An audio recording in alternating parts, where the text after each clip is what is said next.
अखेरीस निराधार बांधवांसाठी आनंदाची बातमी असणार आहे. संजय गांधी निराधार योजना असेल किंवा आपली श्रावणबाळ योजना असेल, सर्व योजनांचे नोव्हेंबर महिन्याचा हप्ता कधी येणार? कारण 5-10 तारखेपर्यंत दर महिन्याला या हप्त्याचे वितरण होत असते. परंतु नोव्हेंबर महिन्यामध्ये जवळपास 17-18 तारीख आली तरी देखील लाभार्थ्यांना पैसे मिळत नव्हते आणि त्यामुळे लाभार्थी वारंवार प्रश्न करत होते की आमचे पैसे कधी येणार? आम्हाला पैसे मिळणार का नाही? तर निराधार योजनेच्या लाभार्थ्यांसाठी आनंदाची बातमी असणार आहे. कारण संजय गांधी निराधार अनुदान योजनेअंतर्गत नोव्हेंबर महिन्याच्या हप्त्याचे वितरण 18 नोव्हेंबरला दुपारी 2 वाजल्यापासून 8 वाजल्यापर्यंत वेबसाईटवर या वितरणाचे काम सुरू झाले आहे. याबाबतची माहिती वेबसाईटवर देण्यात आली आहे.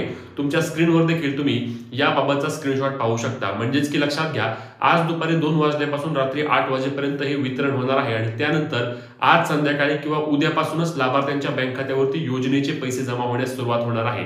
नेहमीप्रमाणेच जे दिव्यांग बांधव आहेत त्यांना ₹2,500 आणि जे इतरांना ₹1,500 योजनेचा लाभ येत्या 2 ते 3 दिवसांमध्ये सर्व पात्र लाभार्थ्यांच्या आधार कार्डची लिंक असलेल्या बँक खात्यावरती पैसे जमा होणार आहेत. तुम्हाला संजय गांधी निराधार अनुदान योजनेअंतर्गत महिन्याला किती रुपये मिळतात नक्की कमेंट करून सांगा आणि अशाच कामाच्या माहिती आणि अपडेटसाठी पेजला फॉलो आणि चॅनलला सबस्क्राईब करा.